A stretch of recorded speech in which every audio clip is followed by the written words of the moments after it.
Tweet and Talk number 22. We have a great topic for you tonight, teachers teaching teachers, and we have a great moderator for you, Stephan Hughes, all the way in Brazil. But before we do that, then just going to encourage y'all to follow along with us on the Google Hangout at bit.ly/tweettalk22. If you're hearing me say that, then that means that you're already doing so feel free to spread the word.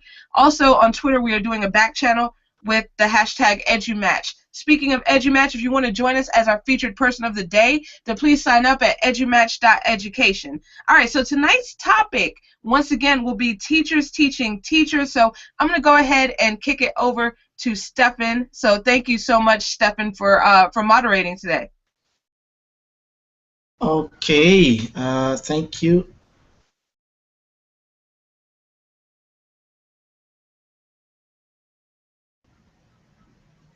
Okay, I'm activated now. Can you hear me now, Sarah? Yeah, great.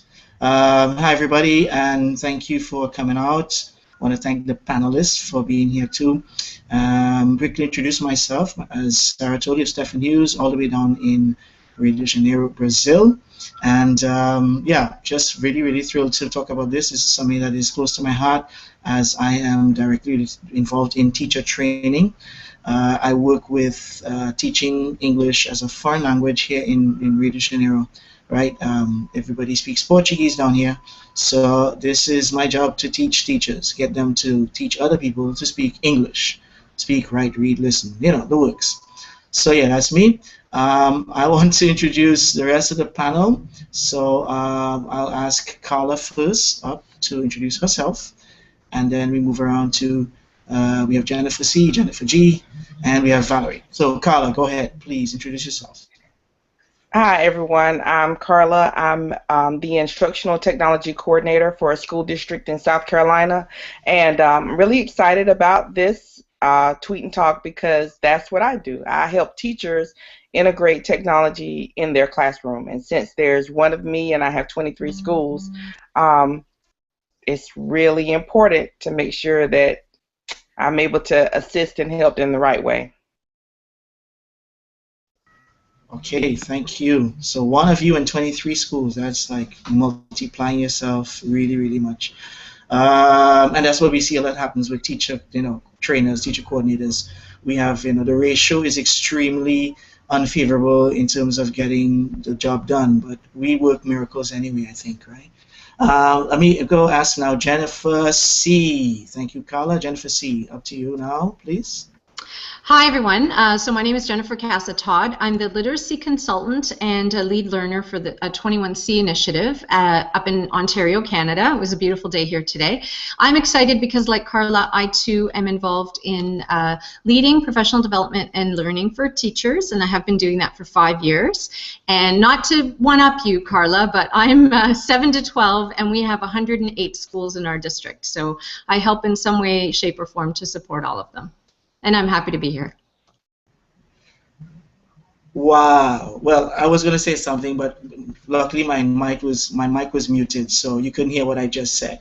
But whoa, Jennifer, that is fantastic. You have to show us what you do, how you make that happen, because the amount, I can imagine the amount of work you have, and you're probably swamped down. So thank you for coming, spending your time on a Sunday to share your ideas here with us. All right, so over to the next Jennifer G, sorry. Please introduce yourself. Hi, I am Jennifer Gwilt. I teach in Michigan, and I teach high school math, Algebra 1 and Algebra 2, and I spend a lot of time outside of school going to ed camps and different conferences and presenting there and learning from other people. So right now I'm teaching, but working on helping other teachers as well. Okay, great. Thank you very much, Jennifer.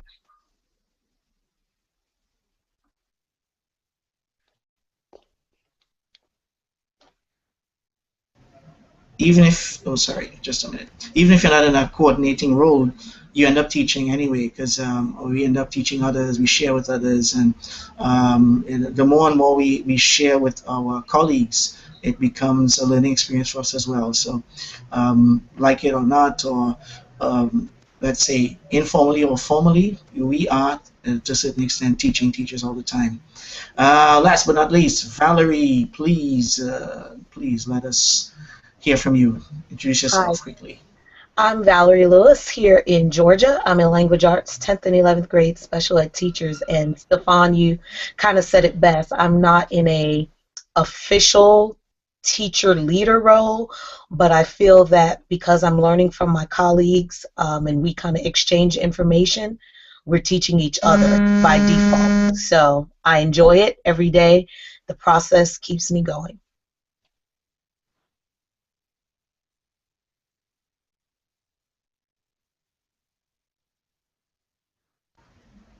Yeah, sorry about that. Yeah, there was a little glitch there. Valerie, didn't mean that you were wrong. It wasn't like a buzzer or anything like that. But no, it's just I think probably connection problem. But anyway, I know when I was thinking of the topic, I came up actually with a tongue twister. So I want to read it out before we actually get to the questions. If teachers teach teachers teaching, teachers teach teachers to teach teachers to teach teaching. I don't know if you got that, but we'll share that out, pan that out on Twitter as well. Sarah, maybe you can share that on Twitter. It's a great tongue twister.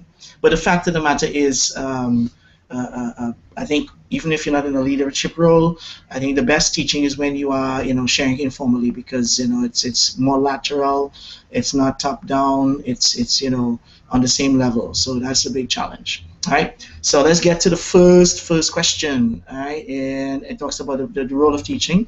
And I remember Jennifer C had a quick, she was quite taken aback by this question, so I'll let her answer it first. It says, teaching teachers is like preaching to the converted, right? So how true is that for you? How do you think that makes sense, Jennifer? Jennifer C, go ahead. What's great about my district is, and a lot of the professional learning in which I involve teachers is actually not forced PD, it's voluntary. So preaching to the converted makes, some sense to me, but really, I think we can't assume that teachers are coming in as empty vessels. Just like in classes, we can't assume that students don't have prior knowledge, experience that can really bring lots of important things to the table. And I think that's whether or not they're converted about the topic you're teaching or not. I think we really have to be mindful of that.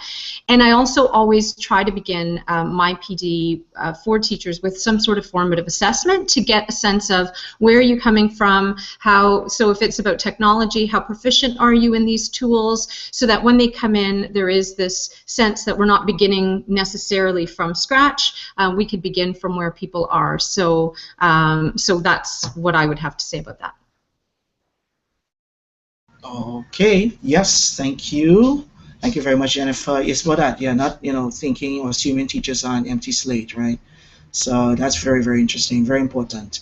Carla, I'll ask you to step in here now, please. I think that it's probably about, in my opinion or in my experience, it's probably about 50% true.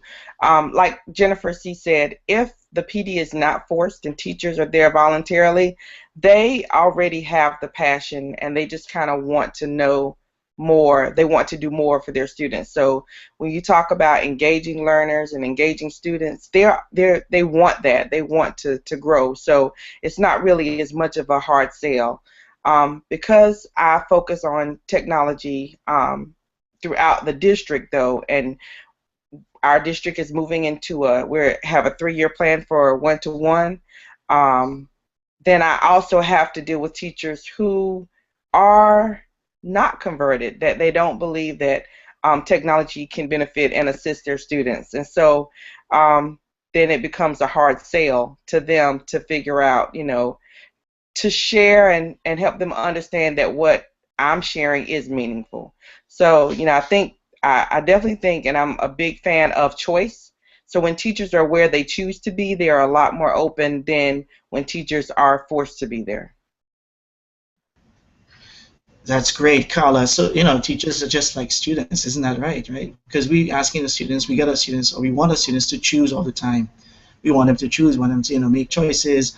But when it comes to teachers, they apparently don't have choices, or we treat them as if they shouldn't have choices. Jennifer G, Valerie, would you like to answer that, or can we move on to the second question? Because I think it ties in very nicely with the second question, what Jennifer C and Carla have already added to the discussion. But would you like to add something about the first question? Yeah, Valerie? I'll jump in really quickly and say, you know, when I think about a preacher preaching to the converted, even though we assume that everyone has been baptized and saved by the blood, they're still sinners. There are some in that congregation that are still sick, and they still need to hear a message, though they know biblically what's sound. We have to make that same, when you're thinking about teachers, we can't just assume every teacher is at the same place at the same time. We're all healthy in a sense in our professional growth. There are some that are sickly, would you, at the bottom that needs that coaching and coaxing, and then there are those that are professionally healthy and sound that will go and do whatever it takes necessary. So when I saw that use that simile there in that comparison, I had to think about a church congregation and how everyone in that congregation, though they may have the same general belief, but they are still at different levels in their spiritual walk. And we have to make that same connection to teachers as well.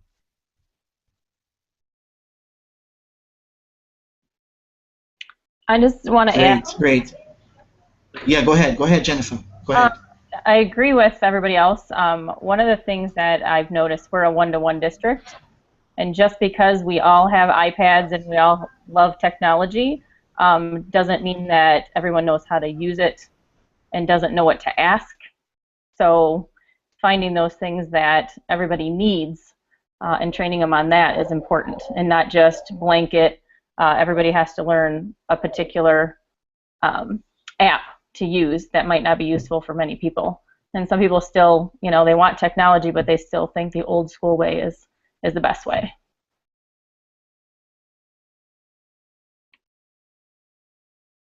Excellent point. Very good point there. Thank you very much, Jennifer. And this is wonderful. I don't know if you can indulge me here.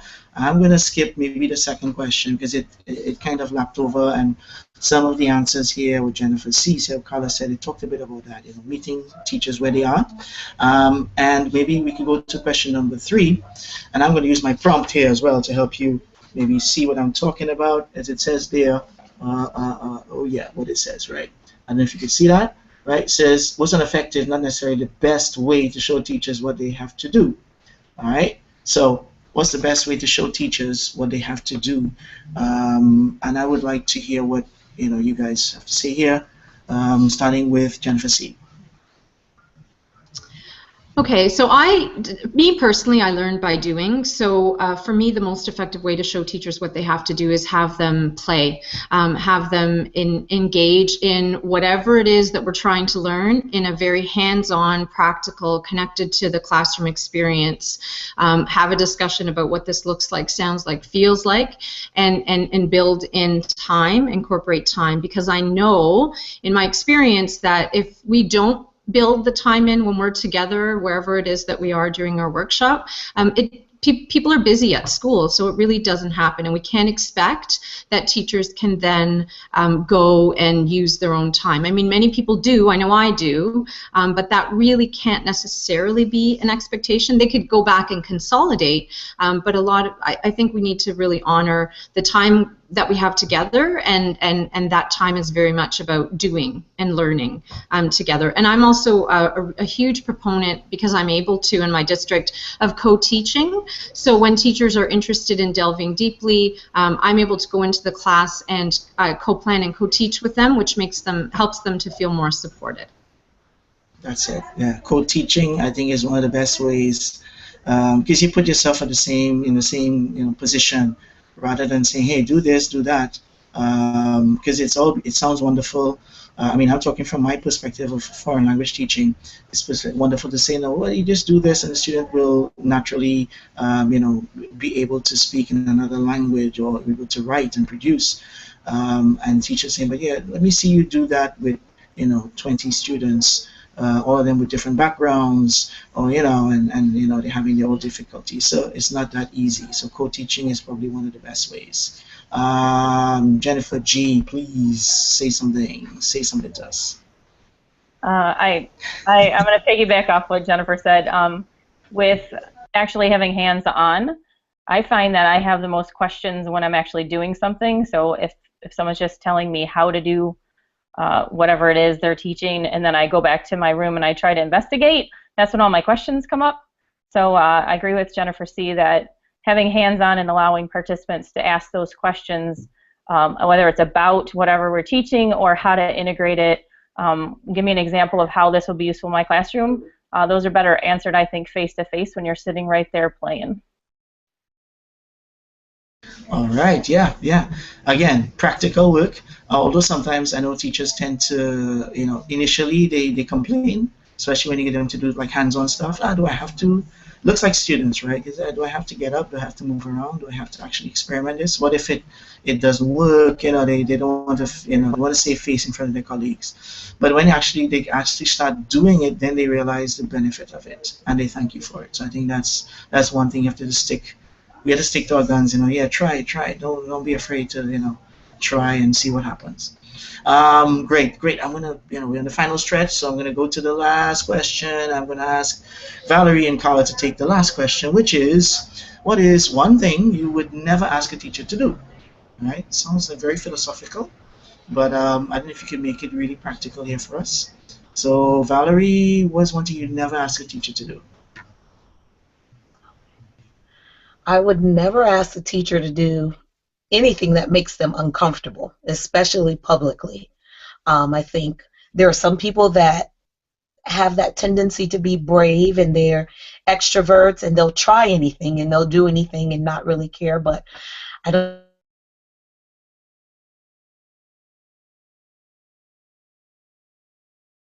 And I specifically, especially when you're talking about technology, I know that alone makes a lot of people nervous. Sometimes even the older teachers that have not, been experienced with having to use all these different tools.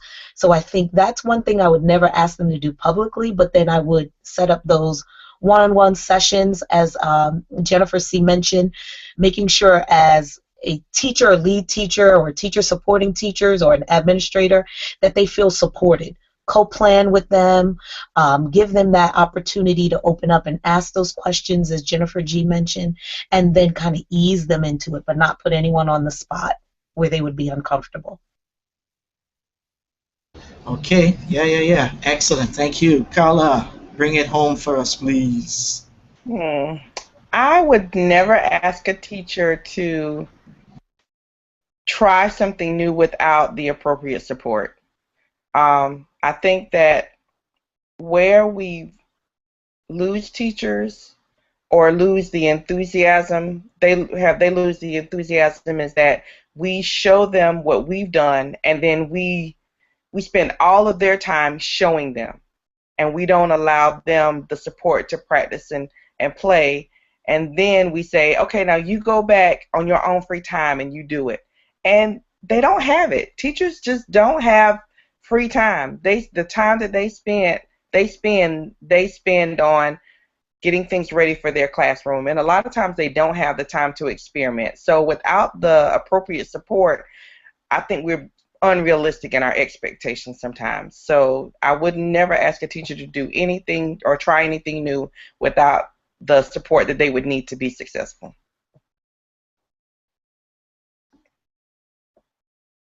Wonderful. I mean, very.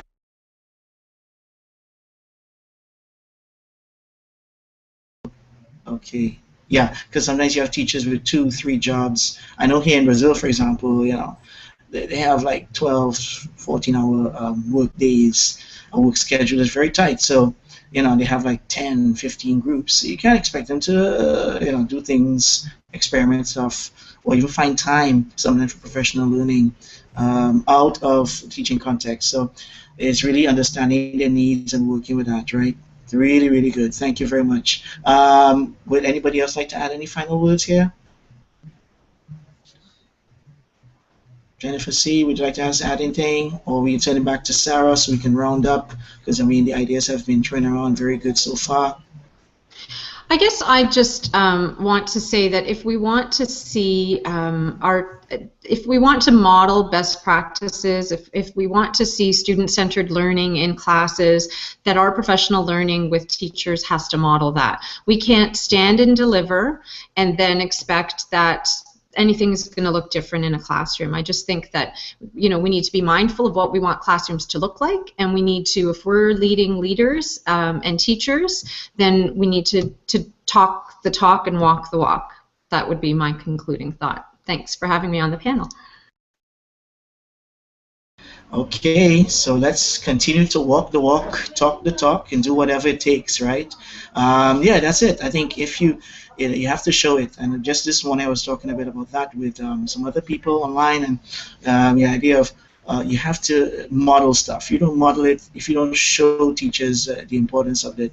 You can't expect them to do that in their classrooms. Yeah, they have to want it. They have to buy it, and they have to be able to feel it, feel the passion, and just get contagious there. It has to be contagious. It's something that infects everybody, affects positively. All right. So yeah, that's it. Sarah, over to you. Thank you once again, my panelists, Jennifer C., Jennifer G., Carla, and Valerie, and yours truly, Stephan Hughes. So yeah, it was good. It was good. Really, really nice. And this week I'm going to start teaching my teachers with all these ideas even more. All right. Thanks a lot. All right, thank you so much, Stephan, and thank you so much to everyone who is on panel. Thank you to everyone who is on our Twitter chat. Also, thank you to everyone who chimed in on the Q&A. My apologies for dropping the ball and not seeing those until the very, very last minute, but you all brought up some great questions in the Q&A that maybe we can go ahead and tweet out right after the Google Hangout on air as supplemental questions. So definitely wanted to thank everybody. This is such a great topic, and I have learned so much. I've been like a sponge today. The Twitter chat will be storified and available as an iTunes podcast. Come back next week. We are going to be talking with Dorian Roberts about updating the teaching classics. So, you know, all those books that are in our goodie bag when we first started teaching however many years ago, you know, with the Harry Wongs and all kinds of books like that. So we're going to be seeing how we can update those books with new and improved best practices. So check us out. Anyone can be a panelist. Just leave a comment on our Google Hangout page, which is bit.ly/tweettalk23. Okay, one more time, bit.ly/tweettalk23. All right, so if you want to join us on Slack, we are now on Slack. Check out edumatch.slack.com.